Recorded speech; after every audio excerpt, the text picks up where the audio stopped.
Welcome once again to BMW blog. Welcome once again to BMW blog. Today we do have a very special surprise thanks to BMW Group Classic in Munich. And our special guest today, it's Ben Voss. He's responsible for the BMW Classic in Munich cars. And he's gonna take us actually behind the scenes, show us a few cars. We also have, Nate Rich from the BMW blog team. So Nate and I will be the co-hosts. We're gonna ask Ben some questions. We're gonna have Ben walk around and kind of show us what's special behind the scenes at BMW Classic. Ben, welcome. Hi guys, good to see you. Good to see you in Illinois and NYC. So we're here in Munich. You hardly can see anything, but in fact, I chose a very good place with a good view to start with. And let me just switch cameras over there, because this is the view from the first floor from our workshop. And you can see quite some cars, but to see it better, I start. And you can see quite some cars, but to see it better, I start going downstairs. All right. So in fact, what you see in here is one part of our workshop. This is where we maintenance our own cars, which is happening here and here. We have two M5s here. So second gen E34 M5, that's a 3.6 liter. And then the V8 powered E39. And in fact, what you don't see, and I can show you here if I make it up there, the reason why the car is on the lift is this sticker, because the TÜV, the German authorities, it just expired, and this is the reason why it's here on the lift, and it gets checked, and then next Monday it will get the approval to get back on the road, because this is a car of our collection which we drive. Sometimes we take this also media drives, we do photo productions, video productions with this car. And in fact, we had this on the lawn side with all those others. This is our E34. You can see the front bumper up here. In fact, I don't know what's happening to that car at the moment, but yeah, I guess they'll fix it in a short period of time. All right, sounds good. So this is very German. This is our tools, and it says BMW Spezialwerkzeuge, so special tools. So they actually use those, right? They actually use those. In fact, for the not perhaps for those cars, for the newer cars, but in fact for the older cars, they need some special tools, and this is when they get it. So this is one part of our workshop. In fact, there is another part right across it. Okay. So this is the place where we mostly do the short-term maintenance stuff. So cars don't stay here for long. So for long-term projects, full restorations, which we do for our own cars and for customers' cars, we put them on the other workshop, and then they will stay there a little longer. So then we have full restorations over there. So you have a full restoration workshop where you can basically, so before we move on, can you take any restoration projects, or they have to meet specific criteria? No, it has to be a BMW. That's okay. Yeah, that's the thing. No, we work on, we have what we do have our concept here, and regarding our guys that work here. So we have very young, talented mechanics, as well as older, experienced mechanics. And what they do is that they have a lot of exchange between each other. Like the more experienced guys tell them how to work on the older cars, and vice versa. So that they have, when it comes to electronics, the younger guys are having an advantage when they start, and then they tell the older ones how to work on this as well. So we do have some specialists, like you can see those small bubble car Isetta over there. Mm-hmm. We have, for example, Jarek, he's the specialist for our Isettas. And but the people are working on it. Okay, then we have some specialist guys for the motorsport cars that are working on those ones. But in fact, we can manage every BMW right from the first 3/15 until let's say E39, E38 gen, sometimes a E46 M3 or even a first gen Z4 M model makes it into our workshop, but those are the newest ones, except the Z8. So if I have an M1, let's say, and I want to restore it, can I just bring it to you guys, or you're not available for every customer? No, we are available for each and every customer from all around the world. So in fact, Okay. our customers, they really come from all around the world, especially when it comes to those high value cars, because customers want to have the cars worked on at the, let's say, heart of the classic brand. And they trust us that we have like the best experience working on those cars. And this is when the cars get here. And in fact, we don't make any difference between like an M1 or we also have E34s, 520s in our workshop from customers. So we don't really make a difference on that. Okay. What's the longest project that you guys worked on? I mean, what's the longest project time-wise that you've worked on? Like a year, 2 years? Yeah, it depends. So like customers always get priority. So when we're working on those projects, we start and then working on them. When it comes to our own cars, we sometimes make a break when our workshop stuff is so busy that they say, okay, let's take a break on that. So then we give priority to the customers' cars. So you could really not put on attack, but like one of the most, let's say, complicated restorations we did was the 507 of Elvis Presley. And this took us about 2 years. 2 years, gotcha. Yeah, I actually saw that one in Pebble Beach. It was beautiful. Yeah. Is there any special training that technicians have to go through to work for Classic? No, there is not a special, like, let's say that they go on seminars that are only for BMW Group Classic or for classic cars. In fact, we count on their experience, what they did. So when you are working in this classic car segment, you meet a lot of people during the work. So we have, example, one of our younger guys in the motorsport part. He did. He worked for a guy who raced M1s, and we met him. And then sometimes he switched over to BMW Classic because we were pretty sure that he's the right person to work us. But this is not. So we are but we get our stuff not on a special, let's say, process we do it, but we decide from person to person. Okay, cool. All right, so yeah. Guys, are you afraid what's behind this one? I don't know. Let's see. Let's see. Let me open the door. You got me intrigued. Yeah. So this is our truck, just right all the way behind. This is section, and this is the entrance. Please excuse the noise it makes now. Sure, no problem. All right. So this is the main. So this is the main facility, right? This is the main facility. This is the part. In fact, this is the whole building. If I do an overview, this used to be. Let me. Oh, so that's heaven. So that's heaven. That's heaven. Yeah, this is in fact, this used to be the very first plant that BMW built in 1918. So in here, they did aero engines and like the small motorcycle engines up to 1922 when they sold this one. And then they moved to what is now the plant number 1. But this is where, this is where the early days, where the beginnings really happened.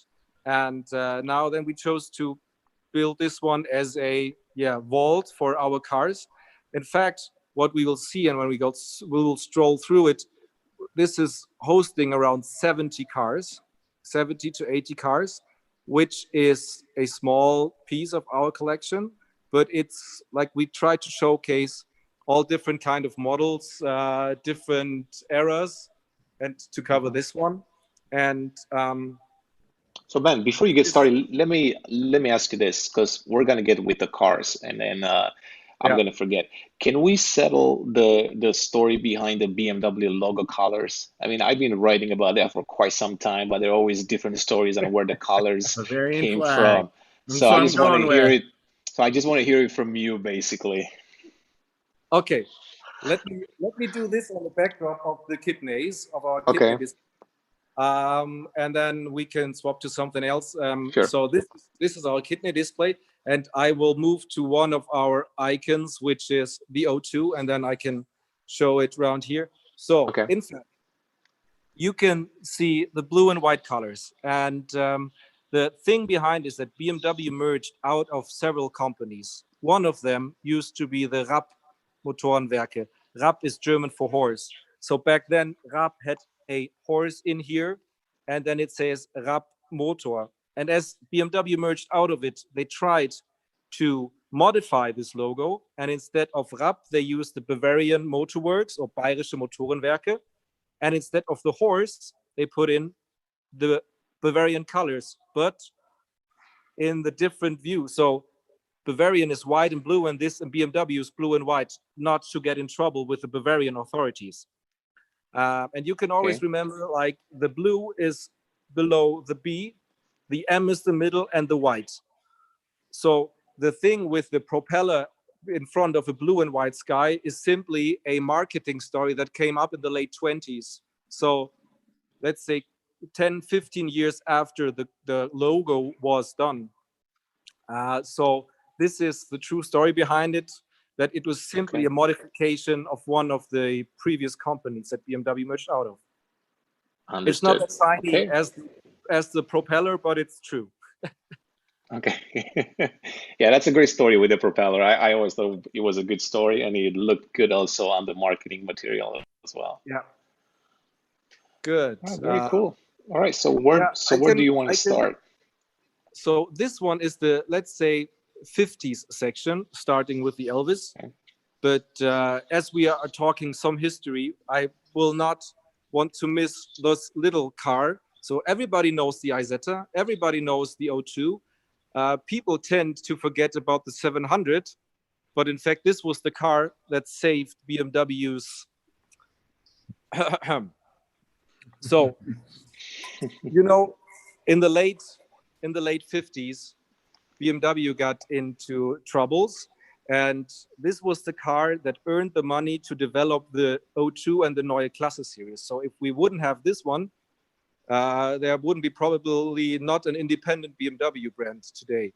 And that it tends to get forgotten is it doesn't have a kidney grille, and it doesn't have a Hofmeister kink, and it has the engine in the rear, and it's a flat twin boxer motorcycle engine. So it's not very like typical attributes like a kidney grille, inline six, and Hofmeister kink. And this is people try to forget or tend to forget this car, but it's really crucial for the history of the brand.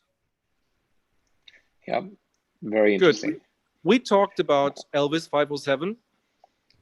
And we are a little proud that we have here like more than 1% of the whole production volume of 507s, because this makes 3, and the whole volume was 251 cars ever built. Okay. So you have 3 of them. What's the value of a 507 today? It depends on the history of the car, depends on the condition for sure. But good ones sell on auctions between starting at 1.6, 1.7 million euros, and then up to, don't know, 2, 3. I guess a very special car owned by John Surtees made over $3 million last year, kind of. It's pretty affordable, huh? It's pretty affordable. Yeah, the funny thing is that back then, when it was new, the price was 27,000 Deutschmarks and 500. 27,500 Deutschmarks, which was the same value as for a house in Munich. Interesting. And today, a house in Munich costs 1.5 million euros. So it's both developed the same, in fact. Yeah. No, so you could have invested in either one. Talking about BMW classic cars, this is the most valuable serial production classic cars. From BMW, from the brand, yeah. Gotcha. Very cool. So I have to admit it's a little tight in here because we have some space or some issues with the space at the moment because we had to clean another room. This is something else very special. Is that the 328? That's a 328, but this is a special body. This is the Berlin-Rome Roadster that was built for a race that never happened. So Germany and Italy wanted to have a race from Berlin to Rome. And so they asked the German manufacturers, not only BMW, to build race cars for that. So they built this car together with Carrozzeria Touring Superleggera. You can see the badge on here. So can you see it? Is it okay with the reflections? Yeah, you can see it, yeah. Okay, so they built this one on the basis of a 328 sports car. They tuned the engine up to 120, 130 horsepower. It was a 2-liter inline six. And those cars were very successful. Like all the special body cars on the 328s, like the Coupe made the win in 1940 at the Mille Miglia. This one finished as well. Then another Roadster, which is not here at the moment, finished second and third. So in fact, those were quite successful back then. And all these special body 328s are regarded, we talk of them as our crown jewels. It's beautiful. Does it have aero covers on the rear wheels as well? Yes, it has. It has like nearly fully covered. Can you see it? Yeah, I need to see it, yeah. I need to take the other side. You can see it from the other side better. It's even got a roundel on there. Beautiful. Yes. That's really cool. That's beautiful. So then I need to just, luckily I don't have any buttons on my trousers, so I won't scratch anything. Otherwise I'm not allowed to return on Monday. Oh, you're not really? Oh yeah, exactly, yeah. No, that's just joking. So then we continue with Never know. the 50s. Like all those, in Germany, they are called Baroque Engel, so Baroque angels, as their design back then was a little outdated already when it came into the market. But it was the approach of BMW when they re-entered the car manufacturing business after World War II. The approach was to build big cars to earn the most money out of one car. So like the premium approach, which was back then pretty tough because economy was not growing too fast and the people were looking for smaller cars. And even if they could sell it, they did not make much out of one of those cars. So this got a little wrong, but in fact, those are pretty exceptional cars. They were the first ones to feature an aluminum V8 motor. And they were used as taxis in Munich. This is in fact a taxi that was used in Munich during the 60s. It has over 1 million kilometers on the clock. And you can see it has a license plate, so it's still working. We just restored it. I don't want to tell you too much of this because next week on Thursday, we will have a new video out on YouTube on our channel, a new episode of Inside BMW Classic. And this is the protagonist of this video next Thursday. So by the way, check out our YouTube channel. We have quite some new video material on it. Perhaps you like it. We love it. We actually checked it out, and we encourage everyone to do so. I mean, there's some really spectacular cars and content. So this is a police car, a German police car. It was this is a replica of a police car that was in a very popular Bavarian TV series back then. It's ISA 12. So this is for the Germans. And then we have our Party 501. And I say party because it has a really special feature. We decided to have a special feature on this one. It's very Bavarian and don't take it too serious. So this is a beer car. So this is where you can have beer from the tap.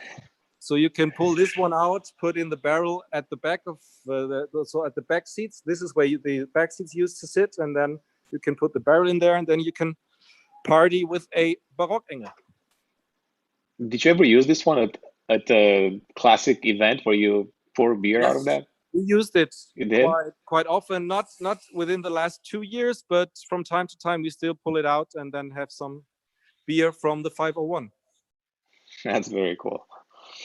So I guess. All right, so what's it's this called one BMW. on the right?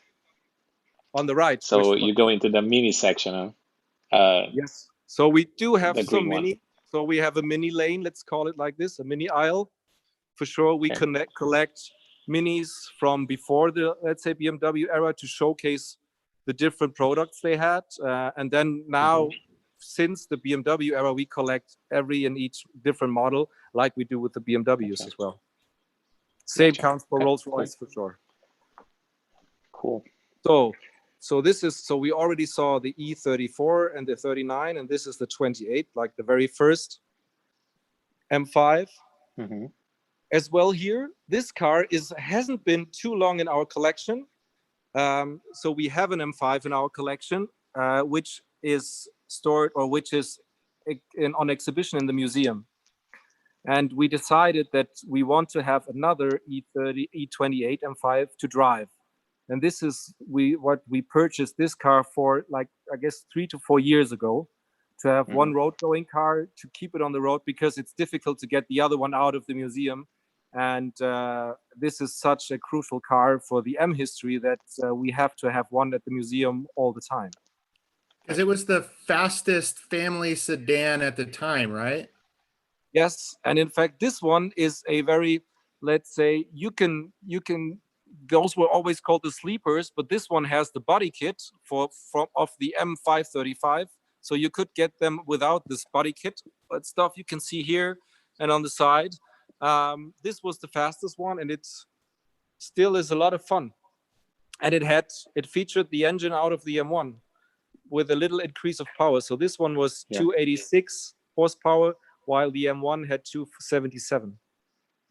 That's insane for decades ago, yeah. That's a fun fact.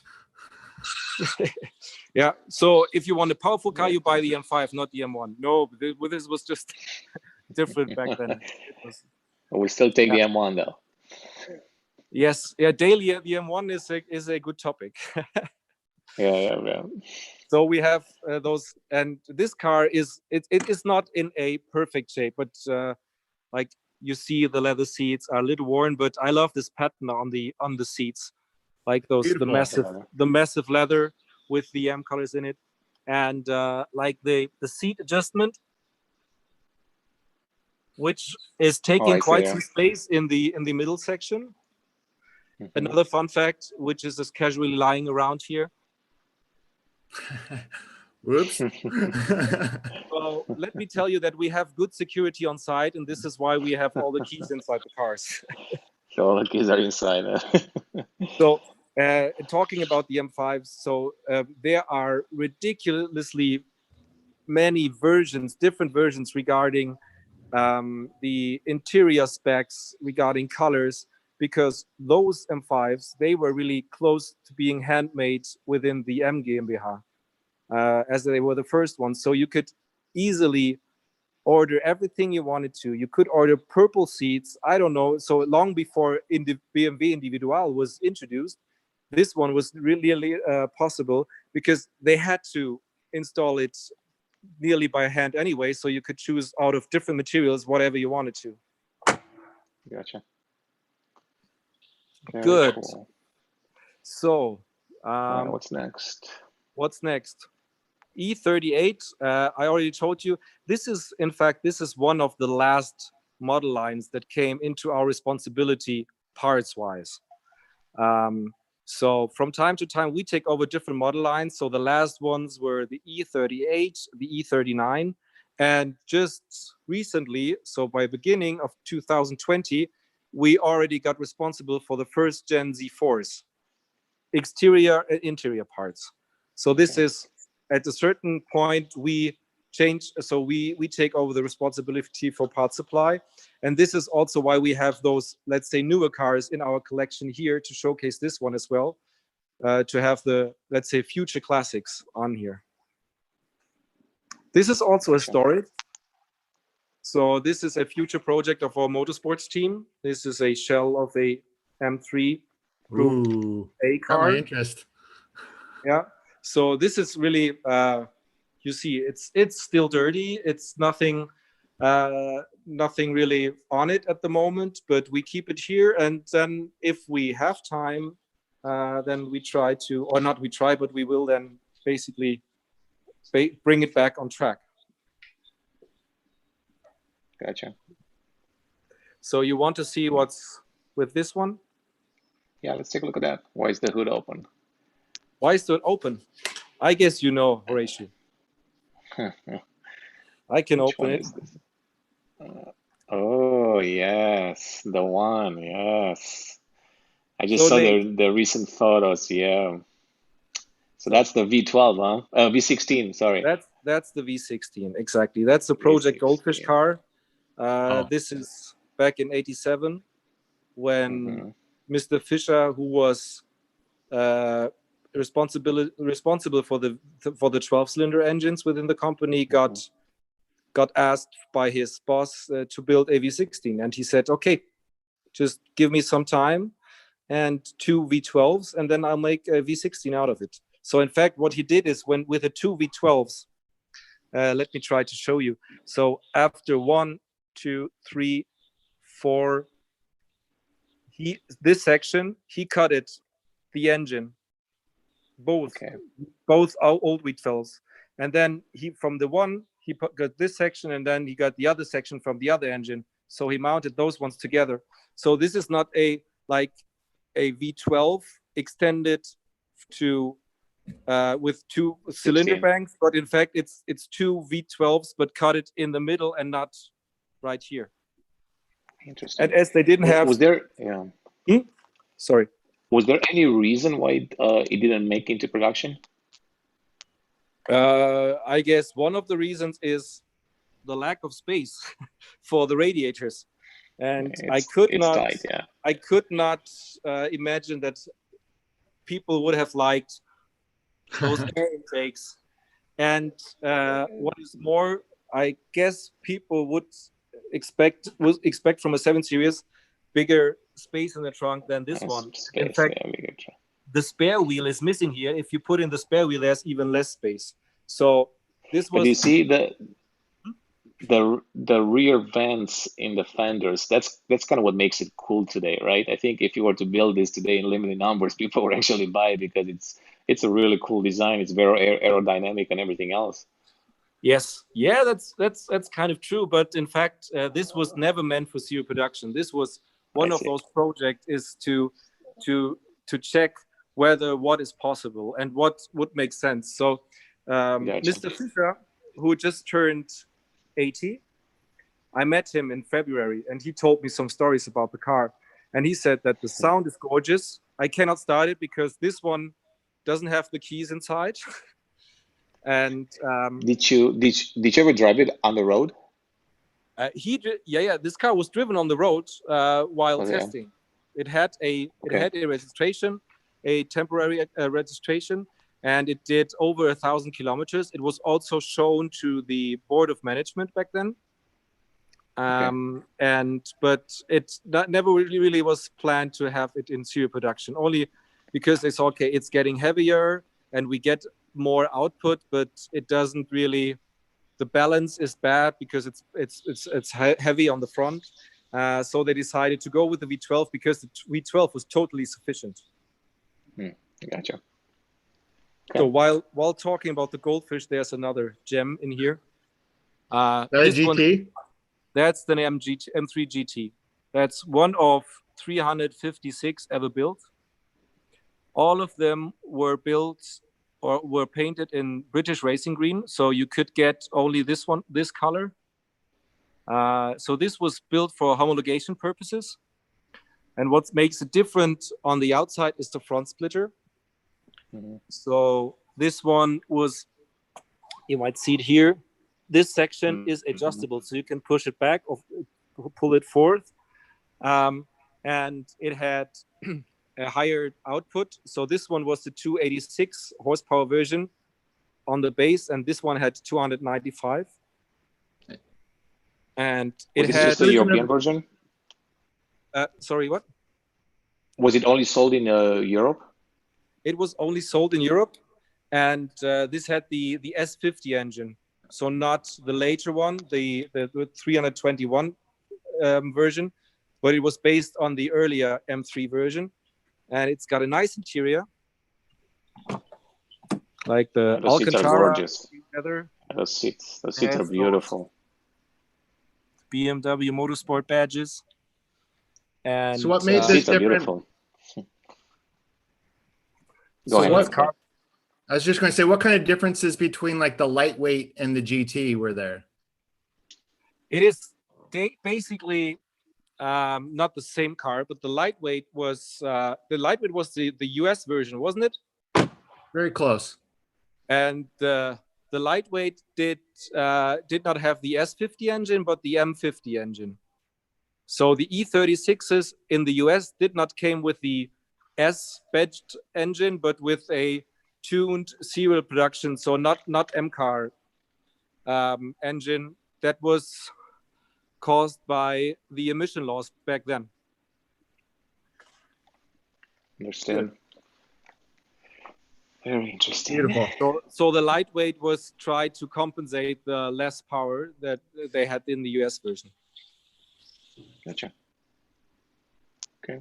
It's yeah. What is more? I gave you a peek already on the motorsport cars. So as I said, so you saw the shell of the M1. So you can see this place is hands-on. We store those cars in here in order when they are pulled back into the workshop. We have visitors in here with guided tours, not at the moment for sure, but and then people really can experience that this is a lively place where cars are pulled out all the time. So every day I come here, different cars come here, and different cars disappear from time to time, because from here they go into the workshop, they go on an exhibition somewhere else, they go on an event, and this is why they're changing the whole time. This is such an example. This is the BT52. So this is the championship car from '83 with the legendary turbo engine, the BMW turbo engine, and this is the chassis where Nelson Piquet sat in when he crossed the line at Kyalami and winning the world championship title. And we just recently did a revision of the engine. So after each revision, what was the power output? The power output at this special car is, at the moment, it's only 620 to 650 horsepower. But this is like when it started and up to the Hockenheim race, which was mid-season kind of, the car had 650 horsepower, which is this spec. But we installed, after the revision, we installed another turbocharger with the Monaco Grand Prix spec, which is a little smaller, but has a smaller turbo lag. And this is a little better for the engine, because we have some spare parts for the engine. We have a spare engine, but we don't want to blow it anyway. But the potential of the engine was crazy. You know that at the end, those engines made over 1,400 horsepower. Now, this is the one that was rumored that they were looking for used blocks, right? Exactly. So the rumor goes very far that they were just like chasing them on the junkyards and everywhere. But there is a true background behind, because they were looking for engine blocks that have gone through many heat circles in order that the material has less tension on it. So this is the reason why they did this one. But they did so many modifications on those blocks that you could really say that this is a rumor, and it has some true aspects. But the rumors, they go so far that they I don't know, beat up the engine blocks. They threw it against the wall or something. I read so many things about it. So in fact, this back then, Formula One was not so technical as it is today, but it was already very professional. So parts of the rumors are simply not true. Yeah. Good. Cool. This is the junior team, the 320 Group 5 car, another car which we just finished last year. This car stood in our collection for quite some time, unused and in a bad shape. And when we had the paint removed and now it's getting difficult for me. So those are the baths of acid you dip the bodies into to get the paint away. What's the proper English term for that? So when you do a restoration and you dip the chassis into an acid to remove the color, in fact. So when it came out of this, nearly the whole rear section was gone because it was so rusty. So the car went through a whole rebuild, and this is the final version now. And the car got back on the track last year in Hockenheim at the final race of the DTM. Last season. Mm-hmm. I think I saw some photos. Yeah, it looks beautiful also. Here goes the CSL. There goes the CSL. In fact, to be honest, this is not the original car. We have the original car, or one of those original race cars. This is a replica, which we put on a racetrack quite often, which is used for taxi drives on race events. And then we choose to build up a replica, which is hardly, it's hard to separate from the original because it's really true to the original. But yeah, we use this from time to time. Hopefully sometime again this year already. We don't know. We wait. So all those cars are waiting desperately to go out on the track. For the DTM, yeah. And this one is the M3 2.5 liter version. So you can separate it from the bigger front splitter and the adjustable rear wing. I can go a little more. I guess some of the people want to see the interior as well. So that's the rear wing we are talking about. Talking about wings, there's another big wing from the Batmobile serial production. Right behind you. And let me open. So this is what an M3 DTM car looks like. I love the minimalism of it. Yeah. Good. Very, very cool. I don't think I've seen one inside. I've only seen the outside of it in person. Good. So, Horatio, you're not asking about the M colors. Well, I was going to, but then I remember that I actually wrote an article last month, and it was based on some quotes from Mr. Nerpach. Yes. So I basically got the full story, but if you tell me that it's different, I'm curious to hear it. I mean, no. The story is true. So what was your version? Was your version like the red for racing, the blue for BMW, and the purple for the mixture of both? Or was no, it the so basically they wanted to use the idea was that when he came over from Ford, he was trying to bring Castrol in as a sponsor. So he had to use a combination of the colors that will match the color on Castrol as well, because they were trying to bring them in as being the sponsor of the BMW Motorsport. And it never worked out. And basically, they didn't come in as a sponsor, but, BMW marketing team liked the colors and the logo, and they just stuck to it. So that's kind of the whole thing. Now, there is a transition in between colors that was explained and also, but initially they really wanted to show Castrol that it's very close to their logo and they should come in and bring money. Yeah, that could be true as well. Nobody has a 100% proof, but I never ever in my life won't say that Jochen Nerpach is saying something wrong, because he's one of my big heroes. He's such a great guy.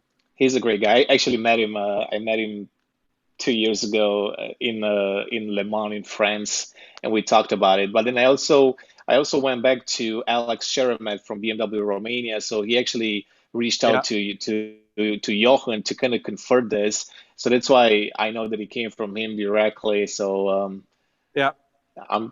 I'm sure it's almost true. Yeah. Yeah, it sounds valid in every case. Yeah. So Yeah. So one car that you what's the guys, bike next to it? the bike, that's that's the most successful, which has become the most successful bike for BMW. So that's the first GS. That's the R80G/S. Back then, there was a slash in there as well. Yeah, this is when BMW in the 80s was struggling to compete with all those Japanese competitors in the bike sector. Okay. And they decided to get in a new sector which hasn't been really explored by any of the brands. So the G stands for Gelände, which is off-road, and S stands for Straße, which is road. So this is the bike that was capable of doing both. And yeah, they invented a new sector in the bike business, and the GS is still the most successful bike at BMW. And I guess volume-wise, every year, all over, in the whole motorcycle sector. Mm-hmm. So this So has here's a side note. So I was just watching. So there's this show on Showtime, and it's called Billions. It's basically all about rich people, doing the whole stock market. And in this new episode that came out, basically they're both riding a GS, new version of the BMW bike. So it was kind of cool to see, the GS being featured there. yeah, that's cool. I have to watch it. I don't know if it's aired in Germany as well, but I have to There's check. that there's that really good documentary series called A Long Way Down too. Mm-hmm. Yes, That A Long featured Way it. Down and Long Way Round with Mm-hmm. what's the actor's name? Like from Star Wars, and Ewan McGregor. Yes. Yep. Ewan He's a McGregor huge and fan. his Yeah. best friend doing the trip. Mm-hmm. Yeah, and talking about motorcycles, this car has a motorcycle engine. This one's super rare. Yeah, in fact, this is one of two. This is I saw the other one in Monterey a few years back. Okay, that's the white one with the grid number on it. Yep. Yes. That's the one that. So the one that you saw was the one that did the championship in hill climb in 1960 with Hans Stuck, so the father of Hans Joachim Stuck. Mm-hmm. And this is the second one that they built. They were just only built for the purpose of hill climbing. It is rear engined, 700cc engine. It's pretty lightweight. It has a minimalistic interior. Basically, it has just the ref counter. This one is for rallying actual stuff, and then it has a small table here. I don't know if you can see it, which translates the RPM into kph. And the sticker below says range of about 200 kilometers. So you can see they did put a lot of efforts on lightweight stuff. So you can see all those holes they drilled into the frame in order to save weight. Good. Yeah, should we go over to another, let's call it sleeper. Okay. So this looks like a usual facelift E34, but perhaps by the license plate you can tell the engine. That's the 540. That's the V8 engine. So the top shelf model, except the M5 back then. Beautiful What's color. the color name? Yeah, what's the color name? Horatio. So now you're getting, that's tough. Let me check. It is Maledivenblau. So Maldives blue. Wow.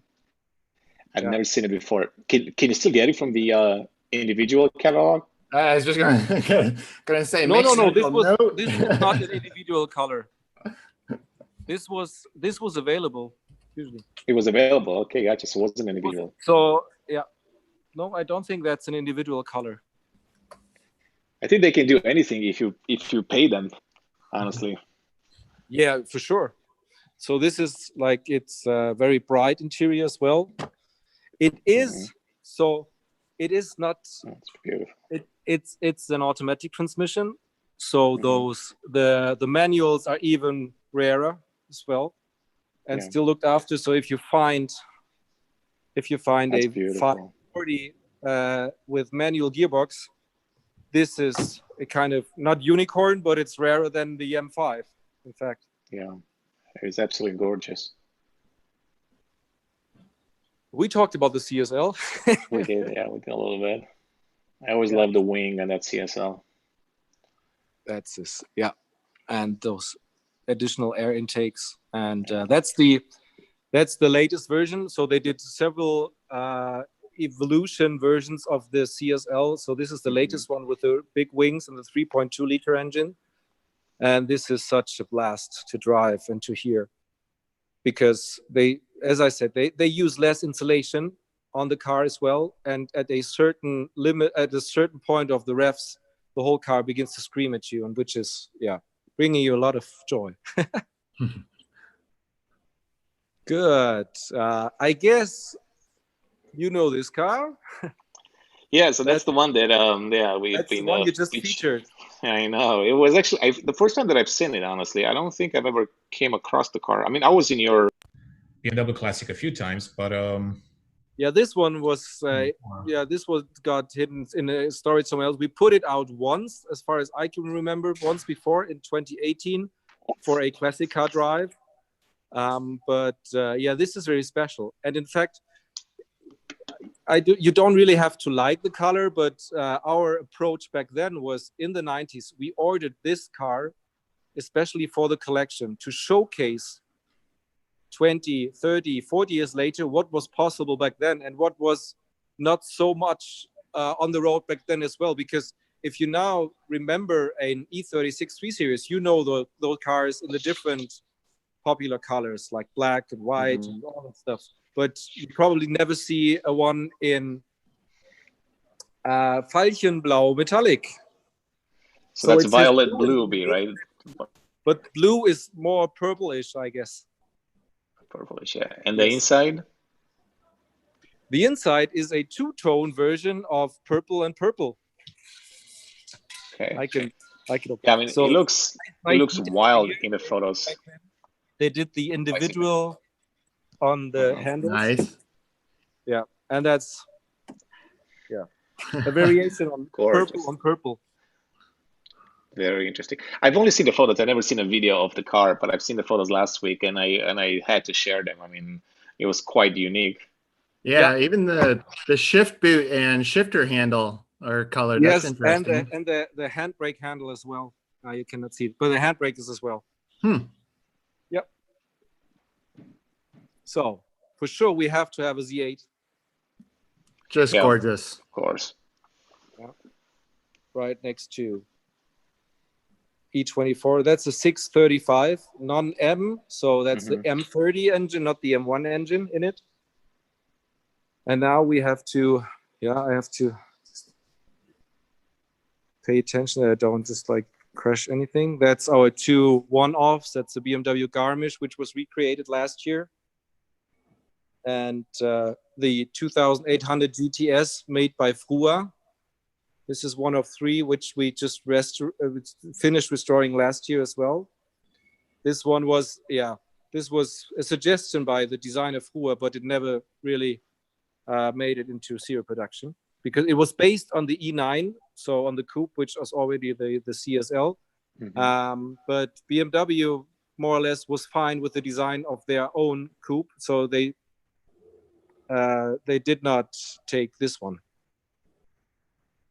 That's a very early version of the E3, so the first big limousine, the father of the 7 Series, let's call it like this. And then most of you know the second one, so the E30 M3. But perhaps today we can talk about the 333. That's the South African car version. That's the car that was built 204 units only for the South African markets, because the South Africans decided, as they did not get the M3, they decided to have their own top range 3 Series. So they did a cooperation together with, you can see the wheels now, Alpina, and together with the BMW Motorsport GmbH. So they installed the M30 engine, so the big 6-cylinder 3.2 liter, and put this one in here, and it's a nice clean black interior. So they decided not to go with the 4-cylinder, but rather take the 6-cylinder. And just as a proof, here it is. You can see the Alpina air intake. Can you see the Alpina written on it? I don't know. I can see it. If you get a little bit closer, maybe just a little bit. Yeah, now we can. Mm-hmm. Yeah. So this was He was using parts from Alpina, basically, right? They were using, yeah, they did it together with Alpina and BMW M and themselves. So they sourced the best out of 3 worlds. Yeah. Let's say it like this. And yeah, this is one of the special cars BMW South Africa built for their own market. They did the same with the first 7 Series. Yeah, I just wrote an article on that yesterday. Mm-hmm. When they chose the M1 engine over the turbocharged engine that was used in the other versions. Yeah. So the South Africans always had love for special cars. Yeah, nice. Yeah, we wrote a story on the 7 Series yesterday. We did a story on that 7 Series, which was cool. So yeah, on the racing series as well. Yeah. Yeah. And this one is a pretty dusty M5. And it just arrived yesterday, I guess. And this is a good example to talk about. You can see the small sticker Handel, which means nothing else than trading. Okay. So this car, by the way, US spec. Our colleagues that are in the trading department of Classic, so these are the guys that sell Classic cars to our customers. They look for cars as agents on the market and all this stuff. And we have this one in our collection, and we have a few more of those because those are pre-series test cars. And what we try to do is we try to get a registration for these cars again, because as they are test cars or were pre-series test cars back then, you only got a registration for a certain period of time. And then it would not be valid anymore and you could not re-register it. So they're trying with the German authorities to get this one registered, because we already have customers bidding on this car to get this one. Wow. Yeah. Very interesting. Well, it looks in great shape. So I'm sure we'll go for a pretty penny. Yeah, it has some, but you can see that it was tested and you can see that it was properly taken over, because can you see the outlines of the sticker here? Yeah. Marking some spots, some from stones and stuff. Yeah. Yeah, they did a thorough work on getting the car back again. Yeah, cool. And I guess this is a good transition to the M1. And not only one M1, but another one. Oh, yeah, black one. You don't see many black ones, yeah. Don't see many, yeah. Yeah, I usually see a red and white. This is a dark blue. Oh, dark blue, sorry. Yeah, it's the color always goes for black, but it's a dark blue one. So this is one of 3 that we have that are road going. And that's the one they use for media drives sometimes, right? Exactly. This one, the white one, and the red one. And the funny thing is that, not funny, but if we put it out, so 2 years ago, we had 40 years of BMW M1. So we put those cars out quite often this year, and sometimes in like 3. And at the evening, sometimes when we had to refuel the cars, I helped the guys from the workshop. So, and then you recognize that each and every M1 has a certain or a slight different character. So because they were more or less hand built as well, and so they are handling a little different, always good, but a little different, everyone. The AC is working better on the white one as on the black one. The rear axle is acting differently, so the differential is acting different to the white one. It's funny to see what the small changes do on this car. Very cool. So the Z1 with the sliding Z1. doors down. Is it sliding doors in German? Oh, I can't hear you. I said, what's the story behind the sliding door? Yeah, the story behind the sliding door, behind the whole Z1 is that, in fact, it was not meant as a production car back then, but rather did by the BMW Technik GmbH, a department who is just, a factory of making research and trying to get new concepts done. And this is what they did with the Z1. They simply set up this concept, and yeah, the board of management quite liked it, and so they took it over for serial production, and they tried to get different approaches, and this was as well with the sliding doors. So they said, why don't we try this one and try to get this one road registered so you can drive with doors open and then have a maximum, let's say, open air feeling. And yeah, it was allowed, so you could drive them like this with the doors down. It is the reason why there are no sliding doors like this anymore, is it's not that easy to enter the car because it is quite high, so to enter, but it still is a good show always.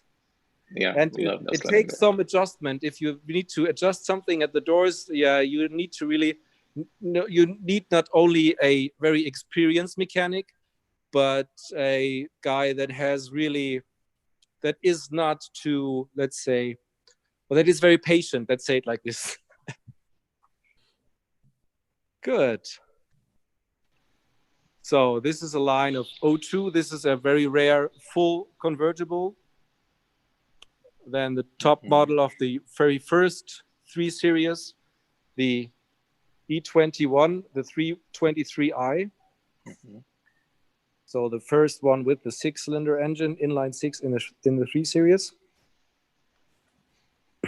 Another Z1, sorry.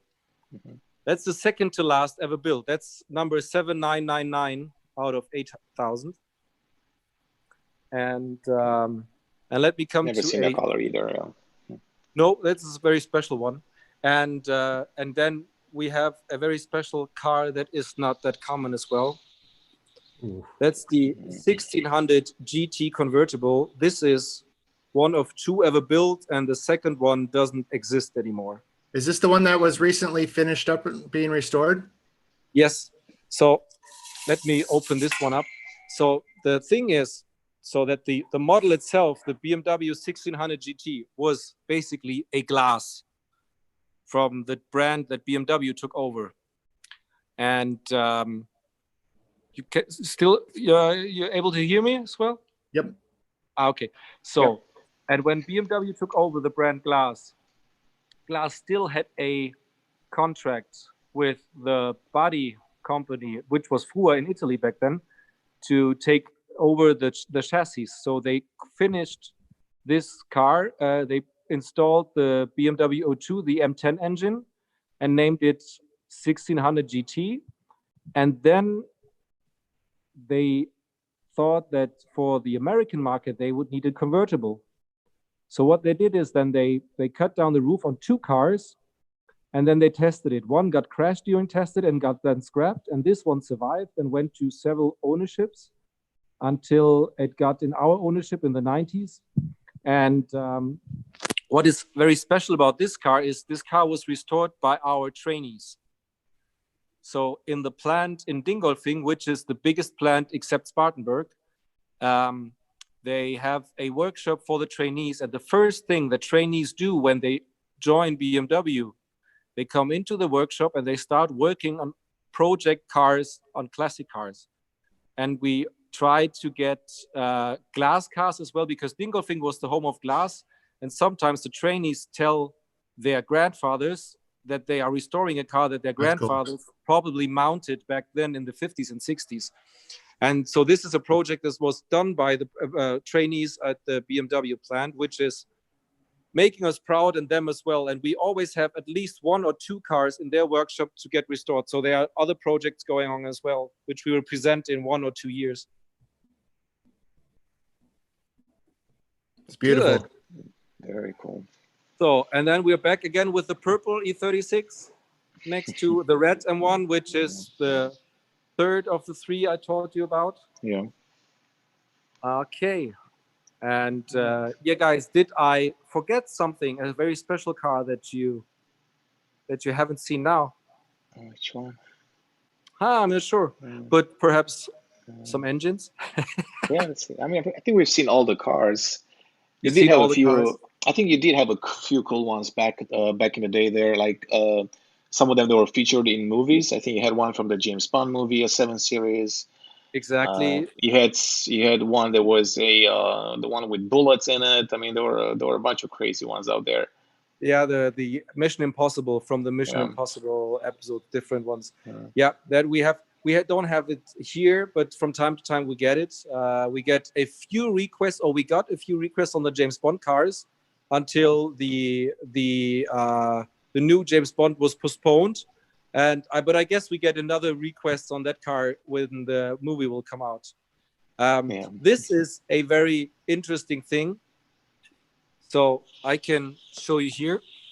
This is the very, very first BMW Boxer engine. So this is not the first type of engine, but this engine is the very first ever built in 1920. You can see, perhaps can you read the 25001 below the BMW? Yeah, that's the proof that this is the first one. This is because it was built in 1920. So this year we celebrate 100 years of Boxer engine. And luckily we found this one at a collector near Munich. And in fact, this one was used for decades as a water pump at a farm. But not only water, but also, what do you pump in a farm as well? Like I don't know the German, the English term. Like it was for waste, in fact. I see. Gotcha. Now it got back, and this is not restored. This is the way it was found, and it's kept in this same condition. And then this is the first, let's say, the first legendary inline 6 of BMW. That's the one that was installed in the 328, like the 2-liter inline 6 with 80 horsepower output in 1936.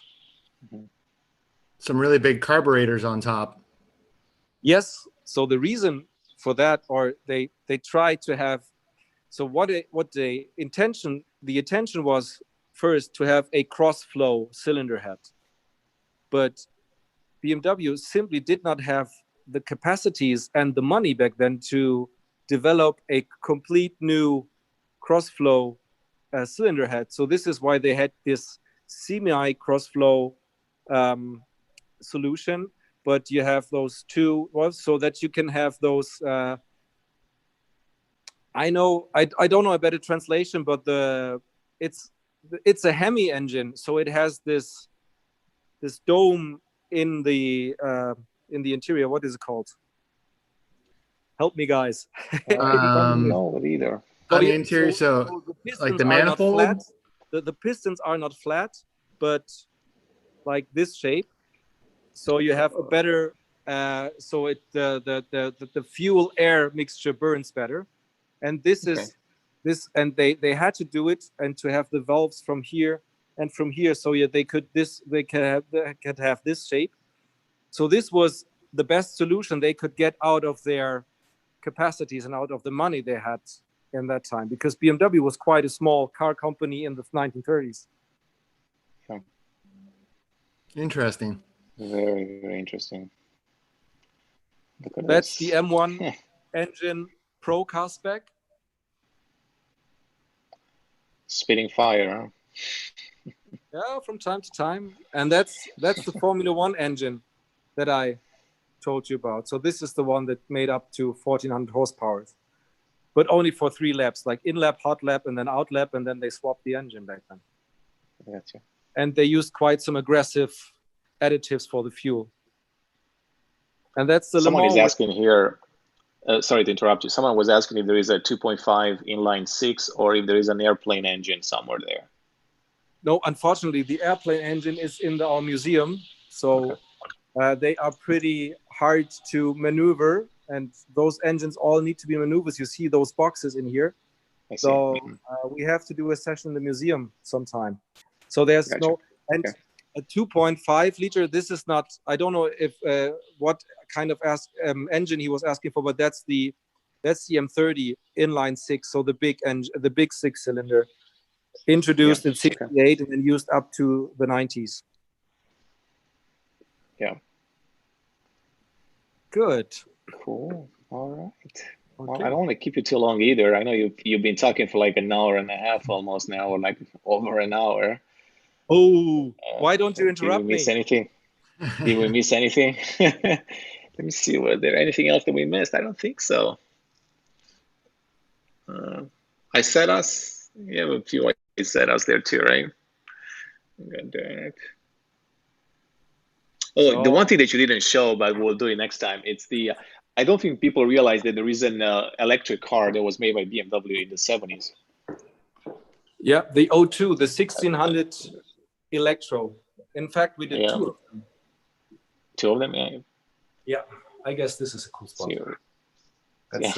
Oh yeah, exactly. That's the gallery. Yeah. No, the O2. So, in fact, this is a car that we built 2 of them for the Olympics to guide the marathon championships and all that stuff. But yeah, that's the thing for another, because it's not here at the moment. It's in the museum, as we have a special exhibition in the museum about urban mobility, electric mobility. And as this is one of the very first electric cars from BMW, this is showcased there. Cool. Very cool, very cool. Well, Ben, this was amazing. Let me ask you this before we let you go. So when you open up, do you offer public tours like every day? No, in the classic department, we have tours every Friday and Saturday. Okay. Friday afternoons. So you can join them. You can check the homepage of BMW Welt and BMW Museum, and you can check the guided tours section, and then you can book it. Okay. We in the next weeks, we will try to reestablish those ones. So we will reopen the classic and the museum on Tuesday. In fact, we are allowed to do so. Okay. So this is the first step, and then we will establish the guided tours afterwards, because it took us really by surprise on last Tuesday, this Tuesday, it took us by surprise that we are allowed to open next Tuesday. So we made everything work, and just like to get up the museum working and all that stuff again. So we will be open on following Tuesday, next Tuesday. Same goes with the classic. The Welt will reopen a few days later, and then tours will be available hopefully soon. Gotcha. Very interesting. Well, Ben, thank you so much. This was amazing. Hopefully we can do this live when we get to Munich again. And I look forward to some more media drives. I know I wasn't able to come last year, but my guy had a lot of fun there, and I was kind of jealous of all the cars that he actually got to drive. So hopefully you reestablish those and we can go back to somewhat normal and do some cool stuff. But we'll find something. If you come back to Munich, we'll find something for you to drive. I'm sure about that. For sure. And you too, Nate. Exactly. Hey, I'm a motorsports guy, so you got some big strings to pull. Okay, so we still got some time left, I guess. Exactly. Okay. Ben, I hope you're having a great weekend. I hope to see you soon. Guys. Always a pleasure seeing you. Same to you. Appreciate it. Thank you. Take care. Bye, guys. Bye-bye.